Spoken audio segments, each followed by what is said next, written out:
وشر الأمور محدثاتها وكل محدثة بدعة وكل بدعة ضلالة وكل ضلالة في النار. أما بعد فأعوذ بالله من الشيطان الرجيم. بسم الله الرحمن الرحيم.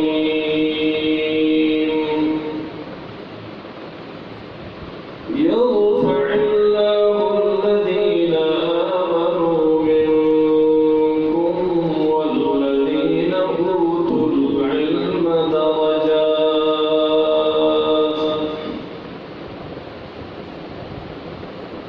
وقال رسول الله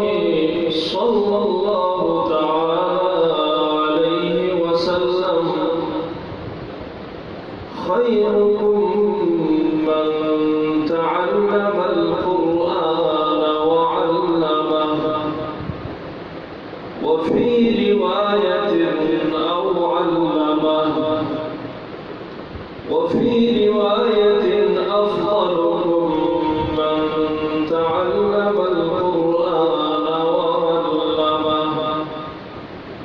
أو كما قال صلى الله تعالى عليه وسلم. وقال علي رضي الله تعالى عنه: رضينا قسمة الجبار فينا، لنا علم وللجهال مال. فإن المال تفنى عن قريب، وإن العلم باق لا يزول. جند سر تقوى علم عرفان مزكوي.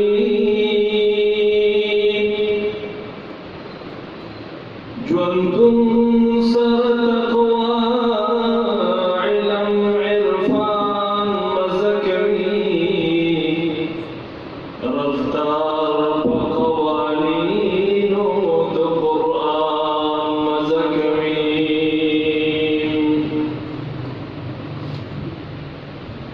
قابل قدر، قابل احترام علماء کرام، مناظرین بإشاعة التوحید والسنة نزل ومن سر تعلق لرنکی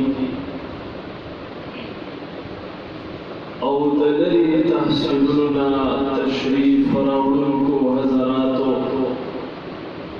یقینا ستړي شوي ډېر انتظام وکړی، خو چونکې مجلس داسې مجلس دی چې د دې په اخر او اختتام باندې د مغفرت او د بخښنې اعلان دی، نو خیر کې ستړي شو یا ټیم لږ اوږد شو، نو په اخر کې یو عظیم انعام او احسان د باري تعالی ملاوېدونکی دی چې تر د اخره پورې اطمینان سره کېږو او مجلس سرته ورسو. د ټولو نه اولا څومره انتظامیې والي چې دا پروګرام برابر کړی، منډه کړې وهلې ده، هغوی د مبارکبادۍ قابل خلک دی او د هغوی په باره کې د رب العزت نه دعا ده چې الله جل جلاله د دې دا سعی کوشش خپل دربار کې قبول او منظور وګرځي، او الله مزید ترقی او توفیق دې ته ورنصیب کړي. عزتمندو طلبه کرام ډېر بهترین انداز سره بیانونه وکړو. هر یو طالب علم د انعام قابل دی زما په ذهن باندې، او هر یو د دې قابل دی چې هغې ته جایزه ملاو شي. ممتحنین چې دلته منصفین کوم ناست یو انشاءالله هغې به د هغې د معیار موافق نمبر ورکړي، انعامات به ملاوي. او زما د خطاب زما د خبرو محور دا به همدغه طلبای کرام چې دا طلبای کرام لکه څنګه چې دوی اوس محنت کړی و، هغې خپل محنت دلته وښوده. دغه رنګې دا طلبای کرام مزید محنت وکړي، دی محققین جوړ شي، دی مدققین جوړ شي، دی د دین خادمان په صحیح معنو باندې وګرځي، دی ته مهارت په تفسیر کې حاصل شي، دی ته مهارت په علوم د احادیثو کې حاصل شي. په دې موضوع باندې زه به دې ته یو څو ترغیبي خبرې کوم چې دی خپل ځان وکړئ، دی خپل ځان باندې تکلیف راولي، دی خپل راحت ته ونه ګوري، او د الله جل جلاله د دین دا محنت په مخ یوسي. زما عزتمند طلبای کرامو یاد وساتئ، که چېرې تاسو دا غواړئ چې موږ د الله جل جلاله د کتاب د آیاتونو مصداق وګرځو، موږ د الله جل جلاله د حبیب صلی الله علیه وسلم د احادیثو مصداق وګرځو. د کوم نه چې ما یو آیت مبارکه تلاوت کړ چې الله د ایمان په وجه باندې هم د مؤمنانو درجې پورته کړي دي، خو په هغې کې څه خلک یو خاص ټولۍ یو خاص جماعت د علماو دی چې د هغې ډېر لوړ او غټې درجې دي، ډېرې زیاتې درجې دي. د دې آیات مصداق وګرځو، انما یخشى الله من عباده العلماء، چې یقینا د الله نه د الله په بندګانو کې په حقیقي معنو سره اریدونکي مخلوق په مخ د ځمکه باندې علما دی. موږ د الله د دې آیت مصداق وګرځو، شهد الله انه لا اله الا هو والملائکة واولو العلم قائما، چې الله د خپل وحدانیت په شهادت کې که یو طرف ته په خپله دا شهادت ورکوي، فرشتي ذکر کوي، او د ځان سره د علماو تذکره کوي. ابن کثیر دلته فرمایي که په مخ د ځمکه باندې د علماو نه څوک افضل ترین او بهترین خلک موجود وي، الله جل جلاله په شهادت کې هغې د ځان سره ذکر کړي وي. خو که چېرته موږ او تاسو غواړو چې د دې آیتونو مصداق وګرځو، په عزتمندو محنت وکړو. محنت یو څو حوالې او یو څو شرایط د داسې عالم اسلام جوړېدو دپاره د پخوانو علما،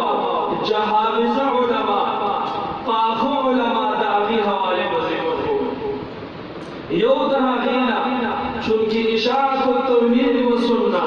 چې په مشهورینو باندې مشهور دي، د هغې دعوه دا ده چې اصلي دیوبندیان د الله په فضل و کرم سره دا منګوي. اگر که څوک دا دعوې کوي چې موږ دیوبندیان دي، اگر که څوک دا تهمت نه کوي چې دا دیوبندیان نه دي، قسمه قسمه تهمتونه نه کوي، د قبر عذاب نه مني، قسمه قسمه تهمتونه نه کوي، تبلیغ نه مني، دا خو انشاءالله زموږ مناظرینو په میدان د مناظره کې ثابت کړې ده چې موږ د الله په فضل سره د قبر عذاب هم منو. خو د چا لپاره یې منو چې څوک ستاسو مخکې بد عقیده وي، د چا لپاره یې منو څوک چې د الله نافرمانه مخلوق دی، او تبلیغ د الله د دین طرف ته رابلنه دا هم موږ منو، او دا یې ثابت کړې ده. زه به د هغه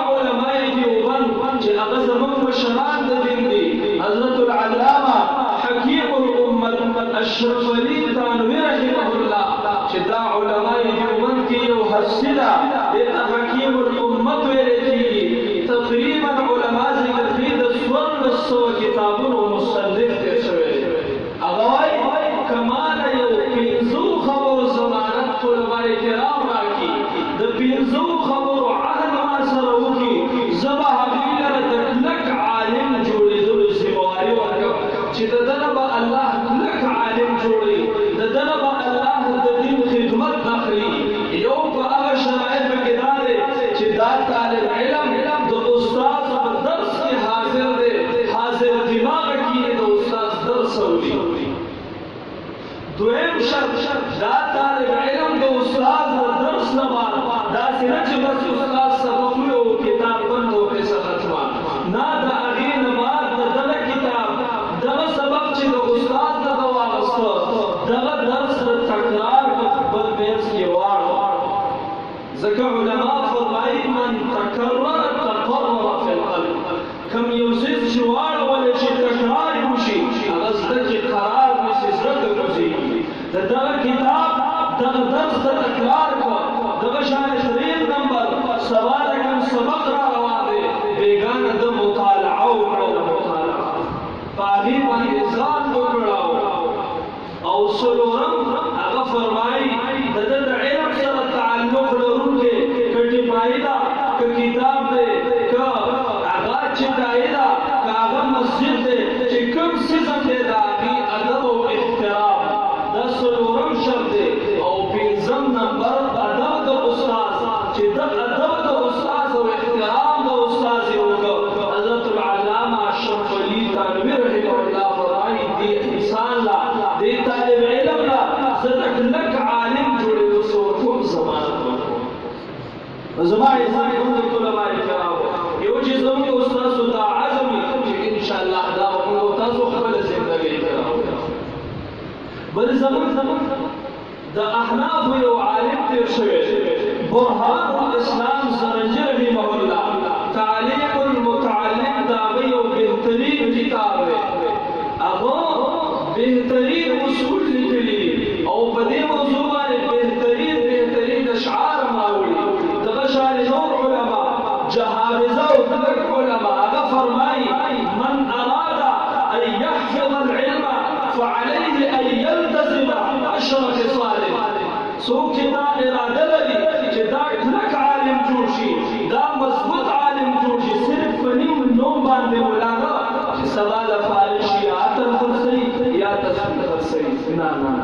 دا اراده چې زمانه کلک عالم جوړ شي په هغه باندې لازم دي لس خبرې لس صفات چې دا په خپل ځان کې راوړي لس صفات لس خبرې د ده په زندګۍ کې عملي راشي دا انسان په کلک عالم جوړېږي دا به داسې عالم جوړېږي چې دا به محققي دا به مدققي دا به مفسري دا به محدثي دکې به الله جل جلاله دې صفات راچوي او دا عربو یو شاعر دی زونواز هغه په خپل شعر کې وایي وما على الله بمستكثر ان يجمع العالم في واحد الله ته داسې ناشنا نه ده ګرانه نه ده چې په یو انسان کې ډېر څه راجمع کړي د عالم نظارې نه کې راجمع کړي اوسو چې کله دا په اصولو باندې زندګي تېروي د لسو خصلتو لسو صفتونو کې صلاة اللیل ولو رکعتین د شپې لمونځ کول تهجد کول 2 رکعته ولې دي چې یو انسان یو طالب علم مضبوط علم غواړي هغه دې څه وکړي د دې التزام دی او دا تاسو ته معلومه ده چې تفصیل باندې کومه ځکه وخت ډېر اخیستلی شوی دی طلباء کرام علماء کرام عوام ستړي دي د شپې لمونځ او عبادت په آخري وخت د شپه کې دا